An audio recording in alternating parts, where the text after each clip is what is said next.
Vietnam emerges as Asia's growth leader. 98,000 Russians enter Kazakhstan after call-up. Canada to drop all COVID-19 travel restrictions. Leading economies sliding into recession. NASA successfully crashes spacecraft into asteroid.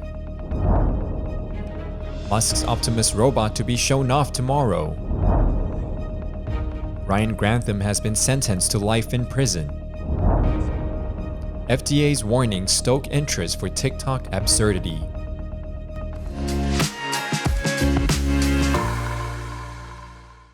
Hello, I'm Wade Lee. Thank you for joining us on Funday News.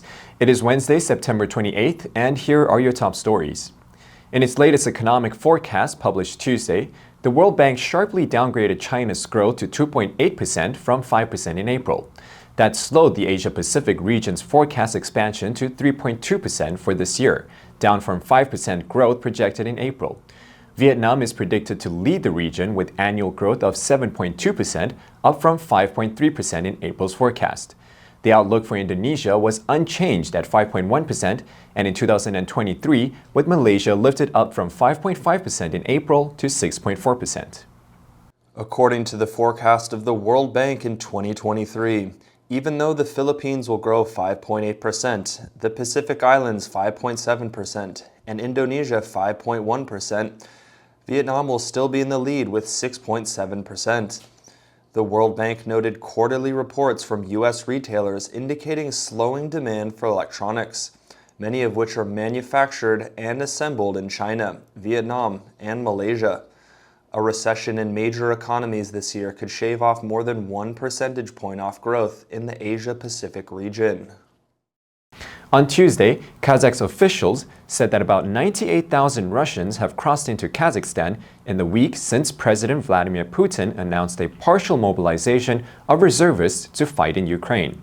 In announcing the number of Russians crossing the border, Kazakhstan Interior Minister Murat Aziksanov said authorities will not send those who are avoiding the call-up back home, unless they are on an international wanted list for criminal charges. We meet here at UN headquarters at a critical time for humanity.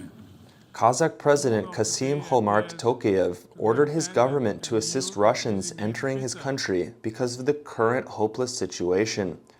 Tokayev said, "We must take care of them and ensure their safety. It is a political and a humanitarian issue. I task the government to take the necessary measures." Tokayev added that Kazakhstan will hold talks with Russia on this situation. Kazakhstan and Georgia appeared to be the most popular destinations for those crossing by car, bicycle, or on foot to flee. The Government of Canada announced on Monday, September 26, the removal of all COVID-19 entry restrictions, as well as testing, quarantine, and isolation requirements for anyone entering Canada, effective October 1, 2022. The Government of Canada reminds that although the masking requirement is being lifted, all travelers are strongly recommended to wear high-quality and well-fitted masks during their journeys. Travelers are encouraged to review the travel advice at the office website for more information. And will therefore remove all COVID-19 border requirements for all travelers entering Canada.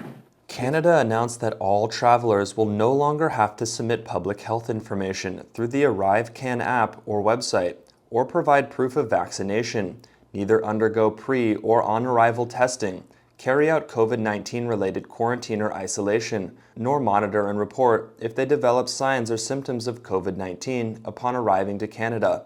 Travelers will also no longer be required to undergo health checks for travel on air and rail, or wear masks on planes and trains.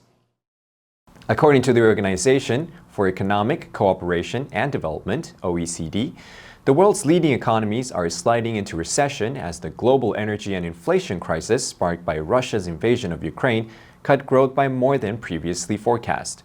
A dependency on expensive gas for heavy industry and home heating will plunge Germany, Italy, and the UK into a long period of recession after global growth was projected by the OECD to slow to 2.2% in 2023 from a forecast in June of 2.8%.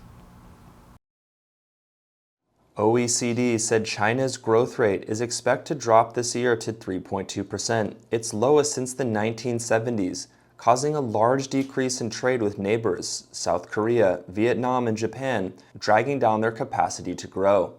A recovery in China next year to 4.7% will be weaker than expected, as Beijing wrestles with the property market and a banking sector weighed down by huge debts. Russia will shrink by at least 5.5% this year and 4.5% in 2023.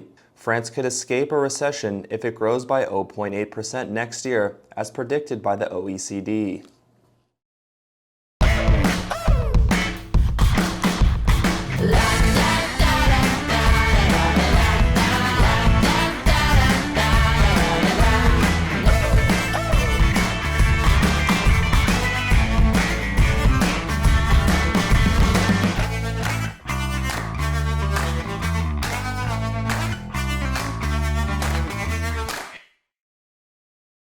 NASA's craft successfully crashed into the asteroid Dimorphos 6.8 million miles from Earth. The mission, known as Double Asteroid Redirection Test, or DART, marked humanity's first attempt at moving another celestial body, with the goal of seeing if a large asteroid hurling towards our planet could be successfully diverted. The spacecraft collided with the asteroid at a speed of 15,000 miles per hour at 7:14 p.m. Eastern Daylight Time. DART's Deputy Program Manager, Elena Adams, said the first planetary defense test was a success. You see those individual boulders there. You can see shadows of various rocks on the surface. Elena Adams said whether the impact had enough force to move the asteroid remains to be seen, and scientists will spend the next weeks monitoring the asteroid's speed and movements and making calculations. As Funday News reported last December, the European Space Agency will conduct detailed surveys of both asteroids. It will particularly focus on the crater left by DART's collision and a precise determination of Dimorphos' mass roughly 4 years after DART's impact. Tesla AI Day 2022 is scheduled for September 30th in Palo Alto, California. The Optimus robot is expected to be shown off in full view tomorrow. The Optimus robot from Tesla is a humanoid, AI-driven bot meant to help users perform basic, repetitive, or dangerous tasks in daily life. Elon Musk has previously suggested that the development could be a game changer for the world, with some of Tesla's first robots set to work in the company's car factories. The event will be live-streamed for those who are invited. Full self-driving computer, essentially the inference engine on the car, which will keep evolving, obviously, and Dojo. At its AI Day on September 30th, Musk says Tesla will show an early kind of robot from its project, Optimus. The name for the project comes from a film series about robots called Transformers. Musk said production on the robots could start next year. Experts say even if Musk's robots show simple abilities, it will be hard for him to show the public that robots are as able as humans. Musk said at a TED Talk that robots could be used in homes, do household work, and care for older people. 24-year-old Canadian actor Ryan Grantham, who appeared in Riverdale and Diary of a Wimpy Kid, has been sentenced to life in prison for fatally shooting his mother in 2020. Prosecutors said Grantham was initially charged with first-degree murder, but in March, the actor pleaded guilty to second-degree murder for killing his mother. In his sentencing on Wednesday, the British Columbia Supreme Court in Vancouver imposed a mandatory term of life in prison for the offense. He's extremely remorseful for his actions, and he's doing everything he possibly can to make amends for them. Grantham is not eligible to apply for parole until he has served 14 years behind bars. In 2020, Grantham, who was 21 at the time, shot his mother in the back of her head while she played the piano. Shortly after the murder, Grantham filmed himself and the crime scene on a GoPro camera, and in the video, confessed to the killing. Prosecutors said the next day, he stocked up his car with guns and ammunition and began driving east with the intent of killing Prime Minister Justin Trudeau. The US FDA issued a statement on September 15th imploring people to please stop boiling chicken in NyQuil. But the warning may have unintentionally stoked interest for the strange TikTok trend. According to data TikTok provided to BuzzFeed News, searches for NyQuil Chicken rose significantly following the FDA's announcement and its subsequent media coverage. From 5 on September 14th to around 7,000 by September 21st, which represents a 1,400% increase in searches.